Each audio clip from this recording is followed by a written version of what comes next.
Cortina de fumaça. Foram 171 ocorrências registradas. Não vou falar das cortinas de fumaça que mobilizam debates acalorados nas redes sociais, tirando nossa atenção dos assuntos que realmente precisam ser debatidos. Dessa vez a cortina de fumaça é o próprio assunto. Ele queria papel.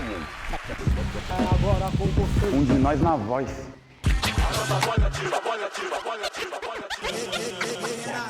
É muita treta! Aqui em Curitiba o sol avermelhado rendeu boas fotos no Instagram. Mas aqueles que enxergam além da aparência perceberam também que se tratava de uma ameaça à saúde, já que o fenômeno resulta da baixa umidade do ar e do alto nível de poluentes na atmosfera.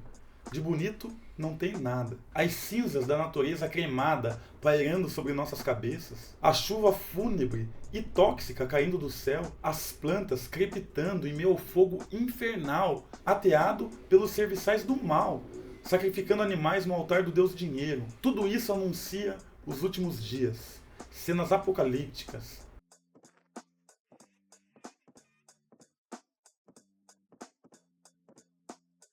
Ocorreram incêndios em grande escala na floresta amazônica, no Cerrado, Pantanal e na Mata Atlântica. Somando todas as áreas incendiadas só no mês de agosto no Brasil, são 110 mil quilômetros quadrados. Uma área maior do que o estado de Pernambuco.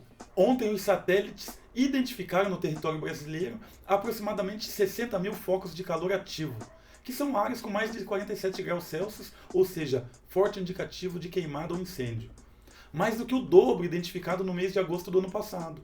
No Pantanal, o crescimento dos focos de calor entre 2023 e 2024 foi de mais de 3.500%. A falta de chuva e o clima seco contribuíram para o fogo se alastrar, mas não são o principal motivo. No dia 23 de agosto, por exemplo, um satélite detectou 25 focos de calor no estado de São Paulo na parte da manhã. E no final da tarde eram 1.886 focos de fogo pelo estado todo, ou seja, incêndios coordenados e de alta intensidade que só podem ser intencionais, por meio da vontade e maldade humana. Mais da metade desses focos foram em fazendas privadas. 80% estavam em áreas de agropecuárias com plantio de cana-de-açúcar e pasto, como das empresas São Martinho S.A. e Raizen S.A. Ah, para, mano, da onde que os caras vão queimar o próprio produto, a própria fazenda? Isso seria o mesmo que queimar dinheiro. Não se iluda, irmão. Se der lucro para eles, eles queimam, jogam fora, deixam apodrecer. Não é de hoje que os grandes latifundiários queimam o produto que está em excesso no mercado, para fazer o preço subir, baixando a oferta, aumentando a demanda, como foi feito no famoso caso da queima do café de 1930. Assim eles aumentaram seus lucros. Tanto é que agora, em 2024, as cotações internacionais do açúcar, depois das queimadas, subiram. Mas tiveram incêndios em áreas indígenas também, Renato. Verdade.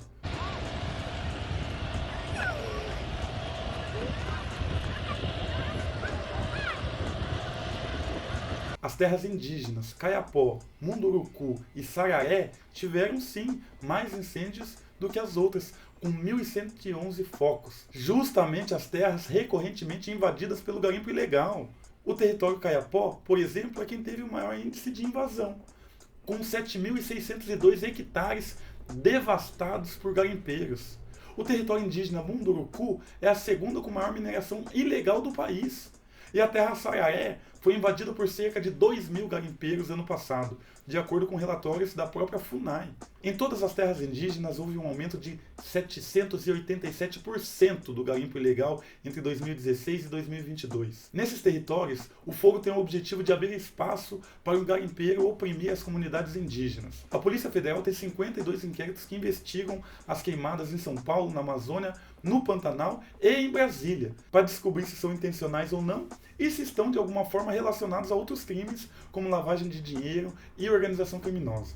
Observando o histórico de queimadas no Brasil, é possível concluir que sim, que os incêndios são criminosos, mas não. Infelizmente, novamente, a probabilidade é de que os criminosos não sejam responsabilizados. Sabe por quê? Eu te digo. O Dia do Fogo. Já ouviu falar? Aconteceu a partir do dia 10 de agosto de 2019, quando uma série de incêndios florestais tomou conta do sudoeste do Pará, em cidades como Novo Progresso, Altamira e São Félix do Xingu. Em poucos dias surgiram mais de 800 queimadas e ao longo do mês o Instituto Nacional de Pesquisas Espaciais registrou mais de 10 mil incêndios, um crescimento de 290% comparado ao mês anterior. A Folha do Progresso, um jornal local, publicou 5 dias antes dos incêndios uma conversa de WhatsApp em que os empresários e ruralistas aparentemente combinavam a ação criminosa. A Polícia Federal cumpriu 4 mandados de busca e apreensão nos endereços dos empresários e apreenderam notebooks, celulares, HDs, anotações.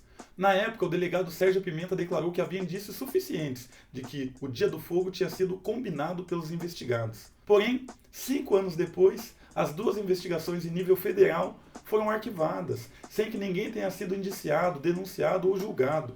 E pior, as áreas queimadas nesse dia do fogo passaram a ser destinadas à agropecuária, aos latifundiários, que acessaram ainda por cima financiamentos públicos com taxas mais baixas que as praticadas no mercado. Então queimar a floresta realmente dá lucro. Os incendiários não são responsabilizados nem na esfera civil, nem na esfera criminal, e pelo contrário, são recompensados com crédito rural e com o aumento dos seus grandes latifúndios. Mesmo que fossem responsabilizados, a pena para quem provoca incêndio florestal ou desmatamento é de 2 a 4 anos de prisão. E quem pratica garimpo ilegal é de 6 meses a 1 ano. Jogando em casa, contando com a cumplicidade do juiz, ninguém sai punido. Diferente dos ladrões de galinha, que na história desse país sempre tiveram penas rigorosas a fim de ficarem como bodes expiatórios, como exemplos em praça pública. Com a certeza da impunidade, é claro que essa região sudoeste do Pará continua a liderar os incêndios no país. São Félix do Xingu e Altamira são a primeira e a segunda cidades com maior número de queimadas no Brasil ao longo de 2024. Ou seja, o dia do fogo não terminou, só aumentou, virou mais um ano de fogo e se os responsáveis não forem punidos, vai virar a década do fogo. Enquanto os coronéis latifundiários, ruralistas, agroboys não são responsabilizados, sabe quem recebe a culpa pelos incêndios? O deputado ruralista Zé Trovão e o Lúcio Moschini, latifundiário coronel, acusaram o MST. Mais uma mentira, mais uma fake news. O MST não destrói a terra, faz exatamente o contrário disso. Ocupa a terra, que até então era morta, deserta, improdutiva, e traz vida novamente para elas, plantando alimentos, a maioria orgânicos, que de fato alimentam as pessoas.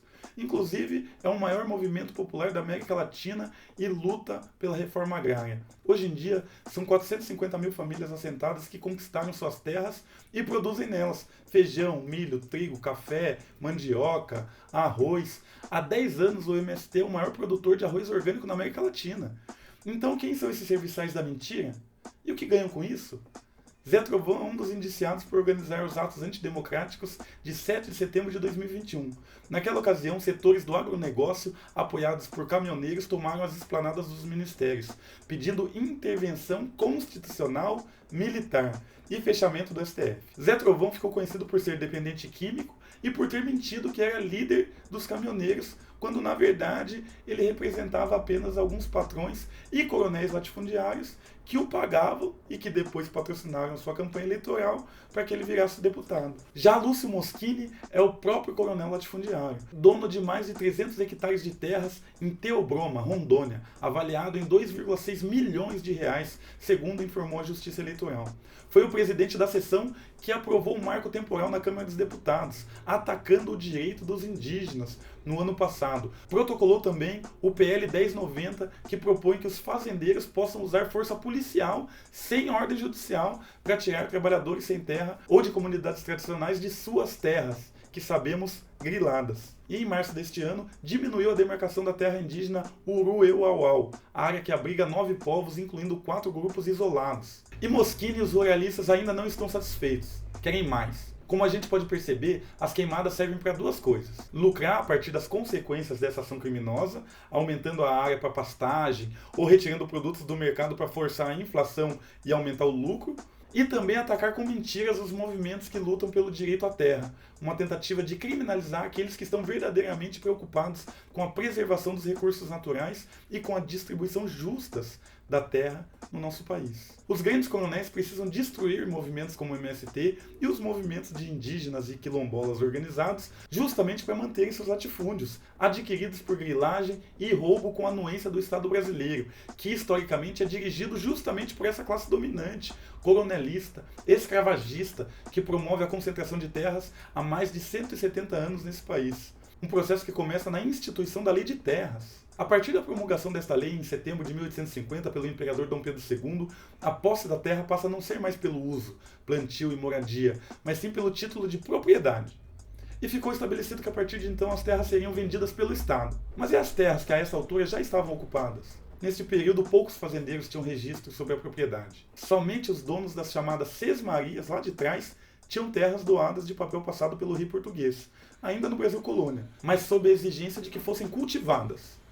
A maioria das pessoas que moravam no campo, tanto poderosos latifundiários quanto humildes camponeses, eram chamados de poceiros e não possuíam o título oficial sobre a terra. Não tinham o papel. Para resolver um problema complexo, uma solução simples. Os fazendeiros, donos das sesmarias que descumpriram a ordem de cultivar suas terras, foram perdoados e os poceiros ganharam a escritura das terras que ocupavam, desde que pagassem uma enorme taxa para a regularização da propriedade. Ou seja, na prática, o Estado brasileiro escolheu dar títulos de terras apenas para os grandes poceiros, que conseguiram pagar as taxas, e retirou as terras e os direitos dos pequenos camponeses, que não tinham condições de arcar com a cobrança. A Lei de Terras foi aprovada por senadores e deputados que eram, em grande parte, senhores de terras. Eles, defendendo seus interesses próprios, argumentavam que apenas os grandes poceiros é que mereciam a proteção do Estado, por prestarem, segundo eles, um valoroso serviço de cultivo das terras, e defendiam a fixação de altos preços para terras públicas colocadas à venda, opinando que, entre aspas, o preço deve ser elevado, para que qualquer proletário que só tenha a força do seu braço para trabalhar não se faça imediatamente proprietário, comprando terras por vil preço. Ficando inibido de comprar terras, o trabalhador de necessidade tende a oferecer seu trabalho àquele que tiver capitais para as comprar e aproveitar.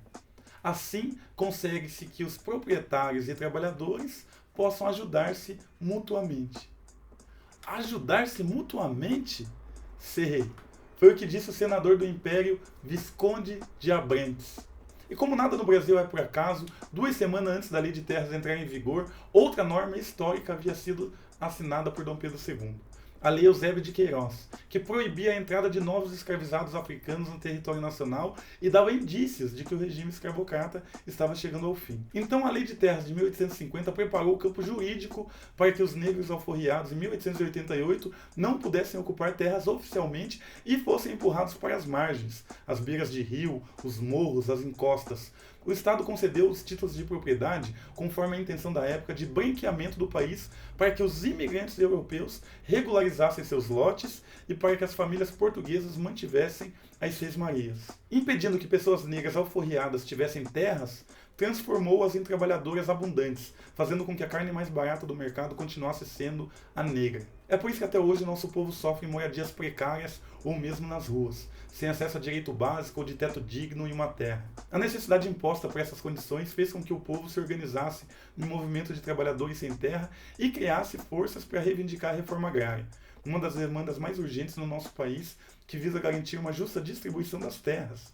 Entre as décadas de 50 e 60, a ideia de uma reforma no campo começou a protagonizar as lutas nos sindicatos, movimentos populares e setores da Igreja Católica. Em 1960, o Movimento de Agricultores Sem Terra foi criado no Rio Grande do Sul e passou a mobilizar associações de trabalhadores rurais, utilizando uma estratégia então praticamente inédita na luta pela terra: os acampamentos, que eram montados em terras consideradas improdutivas, com o objetivo de conquistar a desapropriação dessas áreas por vias legais. Essa prática ainda hoje é uma das principais táticas dos movimentos por terra.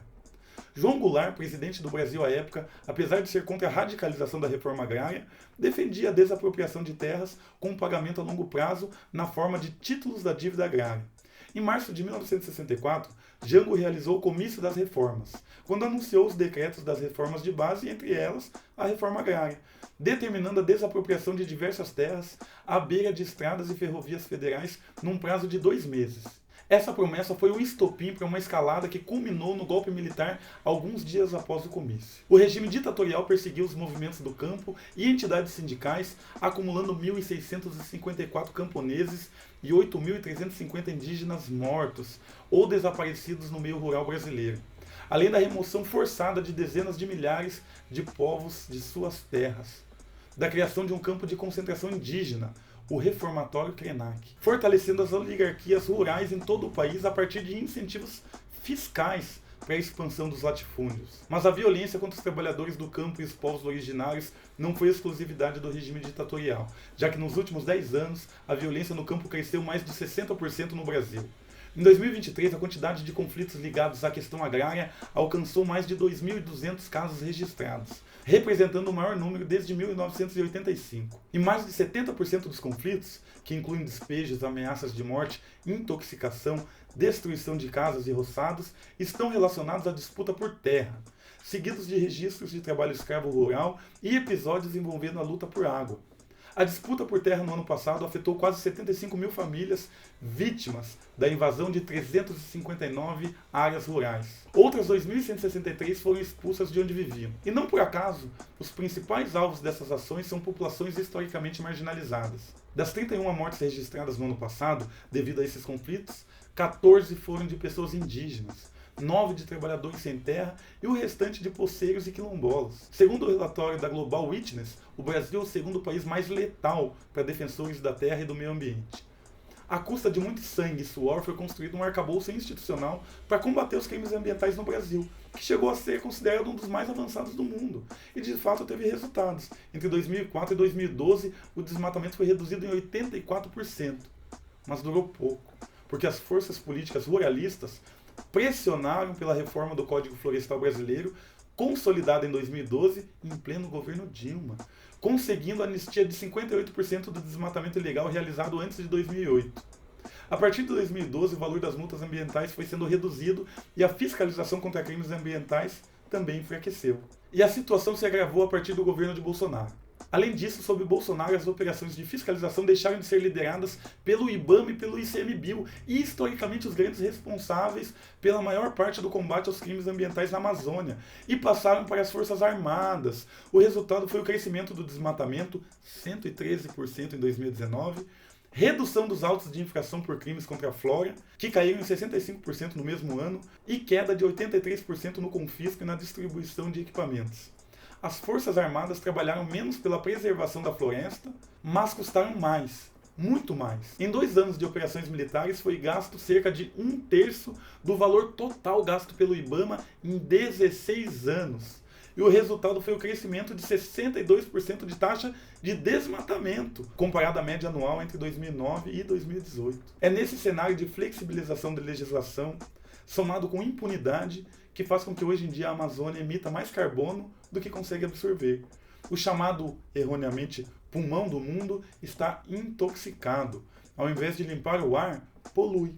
Só as queimadas de 2019 emitiram 392 milhões de toneladas de dióxido de carbono no Brasil. E as queimadas deste último mês fizeram com que a Amazônia Ocidental tenha se tornado a região mais poluída do mundo, à frente de países como Índia, Paquistão e China, que historicamente enfrentam problemas com a qualidade do ar. A estrutura fundiária brasileira praticamente não se alterou ao longo da nossa história.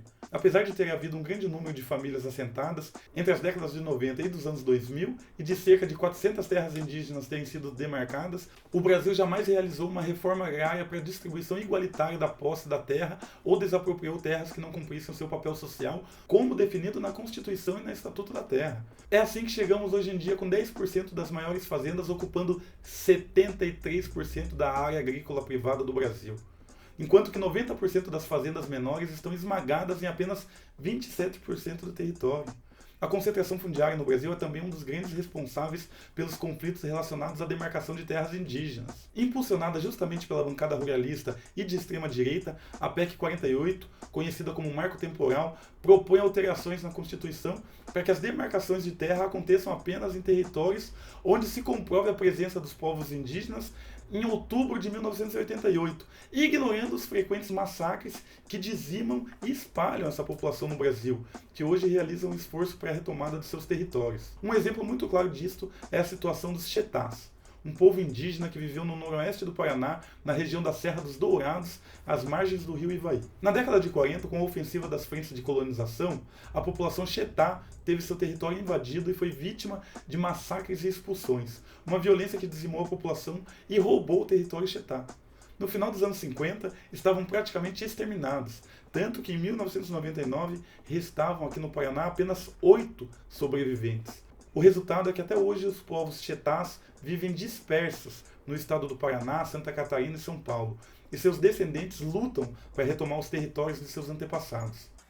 E essa perca dos nossos antigos só fez fortalecer a gente pelo fato de que eles morreram lutando em relação à demarcação do nosso território, que era um sonho deles, não só deles, como um sonho da gente, que a gente está até hoje na luta, para modo de ver se a gente consegue adquirir esse território, para a gente poder estar dando sequência na tradição, na cultura da gente, né, que a gente tem que passar para outros parentes da gente, para modo de estar fortalecendo cada vez mais. Saiu essa emenda aí da PL que não poderia demarcar mais a terra dos indígenas, que não está mais em cima do território, mas a cabeça da gente é assim, a gente não saiu do território por conta própria, o povo da gente foi retirado de cima desse território, né? E daí eles falam que a gente não está sempre fazendo ocupação, usando a terra para modo de ser demarcado. Mas se fosse pelo povo Chetá, a gente estaria assim em cima dessa terra lá, se fosse o caso, para modo demarcar rapidamente essas terras para a gente. Mas a gente sabe que a gente, voltando lá, a gente vai correr um risco de vida. Jamais eu vou pegar o povo, chamar e falar, vamos voltar para lá, vamos fazer a ocupação do nosso território lá, sabendo dos perigos que tem. Qualquer medida que enfraqueça as áreas indígenas, enfraquece também o papel crucial desses povos na conservação ambiental, regulando o clima e protegendo a biodiversidade. Atacar as terras indígenas é apostar no aumento do desmatamento, grilagem de terras e na perda irreparável de ecossistemas vitais para o equilíbrio climático. Para dar outro exemplo, eu cito a terra indígena Rio dos Índios, no município Vicente Dutra, no Rio Grande do Sul.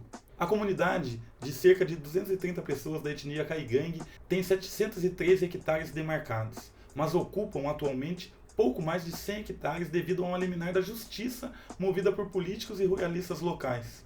Enquanto a disputa jurídica não se resolve, a comunidade de Rio dos Índios coloca em prática toda a relação ancestral dos caigangues com a natureza, dando início a um projeto de reflorestamento daquele território. O agro não é o futuro, é o passado coronelista, o voto de cabresto, o trabalho escravo, o controle político pelas espingardas e pelos exércitos de jagunços, o que pode nos garantir um futuro livre de queimadas, com preservação ambiental e um pedaço de chão para nascer, para plantar, para colher, é a reforma agrária popular, é a demarcação das terras indígenas e quilombolas.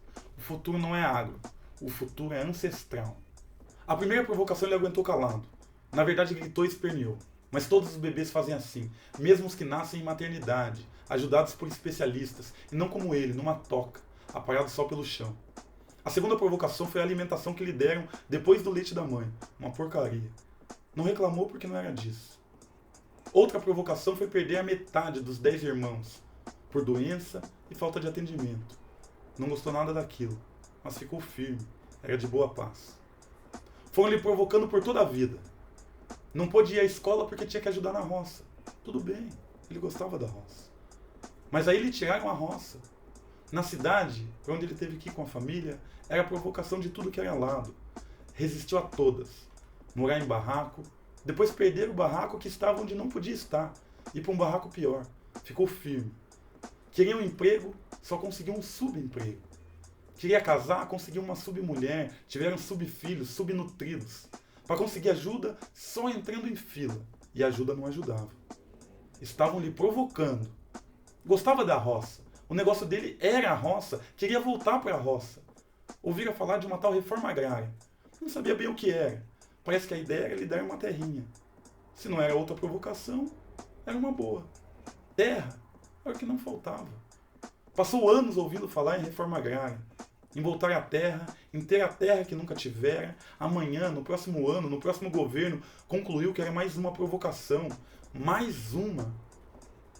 Finalmente ouviu dizer que dessa vez a reforma agrária vinha mesmo. pra valer, garantida, no papel. Se animou, se mobilizou, pegou a enxada e foi brigar pelo que pudesse conseguir. Estava disposto a aceitar qualquer coisa. Só não estava mais disposto a aceitar provocação. Aí eu vi que a reforma agrária não era bem assim. Talvez amanhã, talvez no próximo ano. Então protestou. Na 1000ª provocação, reagiu. E ouviu espantado as pessoas dizerem, horrorizadas com ele: violência, não.